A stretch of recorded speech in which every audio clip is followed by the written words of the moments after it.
আহলুল হাদিস আসলে মুসলিমদেরকেই মিন করা হয়, যারা কোরআন সুন্নাহকে সঠিকভাবে আঁকড়ে ধরে থাকেন, যারা বিশুদ্ধ দলিলের অনুসারী, তারাই প্রকৃতপক্ষে আহলুল হাদিস। আহলুল হাদিস কোনো দলের নাম না, এটা একটু মনে রাখতে হবে। আহলুল হাদিস হলো মানহাজের নাম।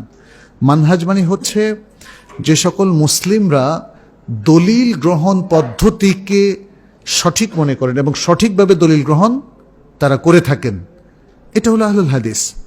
অতএব যদি কেউ আহলুল হাদিসের ফ্যামিলিতে জন্মগ্রহণ করেন কিন্তু যেমন দাড়ি রাখেন না, কিংবা আর অন্যান্য যে কোনো পাপে তারা লিপ্ত, সুন্নার ধার ধারেন না, যদি কেউ এমন পাওয়া যায় যে তিনি এই পরিবারে জন্মগ্রহণ করার পরেও নামাজ পড়েন না, তাহলে কি তাকে আমরা আহলুল হাদিস বলবো?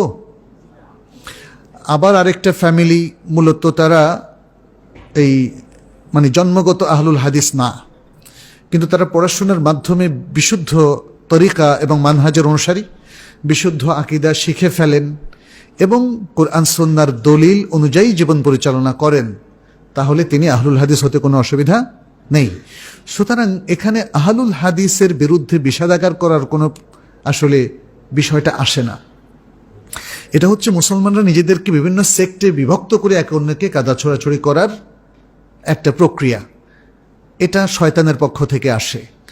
আমরা একে অন্যকে বোঝার চেষ্টা করি। আমার মধ্যে কোনো ভুল থাকলে আপনি সংশোধন করে দেবেন, আপনার মধ্যে কোনো ভুল থাকলে আমি সংশোধন করে দেব, একে অপরকে নাসিহা করব।